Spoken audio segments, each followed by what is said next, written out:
Hey everybody, what's up? Jess here, coming at you with another video for Webster Wednesday, where we identify, define, and talk about words, lingo, and phrases common amongst those in the LGBTQ plus community. Last week, we talked about family of choice. If you have not gotten a chance to watch that video, please stop by the channel and give it a view. But for now, we're going to dive into a new topic. So this week, we are going to focus on gender. Now, gender is a word that is found with many terms associated with those in the queer community. It kind of reminds me of Bubba from Forrest Gump, where he's naming all of the dishes that one can make using shrimp. It's kind of like that with gender in the queer community. You got gender identity, gender expression, gender roles, cisgender, transgender, gender neutral, gender nonconforming, gender fluid. You get the point. Lots of things that have to do with gender. So that's what I want to talk about today. So generally speaking, when we talk about gender, we're referring to the sex one is assigned at birth, male or female. However, there are individuals who are born intersex. Intersex has replaced the term hermaphrodite, which meant having both parts, and that was actually not always an accurate statement.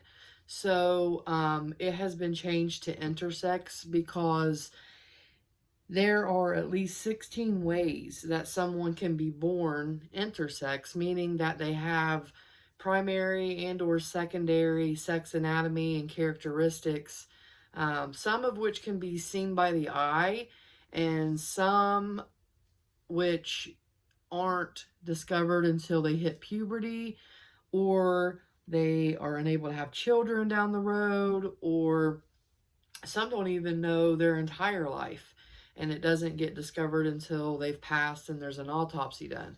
So someone could be born intersex and not know it. This actually isn't very uncommon. It's just not something we hear about because we like to put things in boxes. So again, at birth, assigned male or female. And a lot of times when someone's born intersex, the doctor and the family make a decision how that child will be identified. They'll make the surgical corrections if it's visible and make it to where they'll fit in either the male or the female box. So I think that's interesting in itself, and intersex could probably be an entire video of its own, but I think it's important to mention that considering the topic today. So keep that in mind. So you're assigned male or female at birth, generally speaking, but what we have found is that as an individual matures and develops, they don't always fit in the box they were assigned to. And so that's where gender identity comes in. Gender identity is one's internal realization of how they recognize themselves as male or female. And then comes along non-binary, where you have someone who doesn't feel comfortable getting put in either one of those boxes. So I know it's a very complex thing, but it's something internal that an individual realizes and not what was assigned to you necessarily.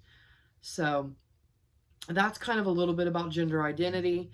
And then I want to talk about gender expression. This is the way in which someone expresses their social constructed gender. So this may be referred to how they wear their hair, the type of clothes they wear, the way they carry themselves. Those are all things that are considered our gender expression. So you may have someone who was born female that expresses themselves in a more masculine manner. They may not identify as feeling male. They may embrace that they are female, but they express themselves in a masculine manner. So that's kind of a little bit about gender expression. And then I wanted to touch on gender roles. And this is something throughout history that people have pushed the limits on. But over time, you know, and still today, there are things that guys do and there's things that girls do. And over time, this has looked like career paths, hairstyles,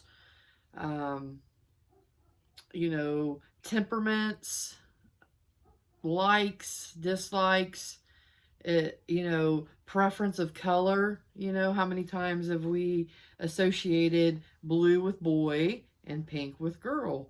We still do that at gender reveals and such. So we're kind of still there with that.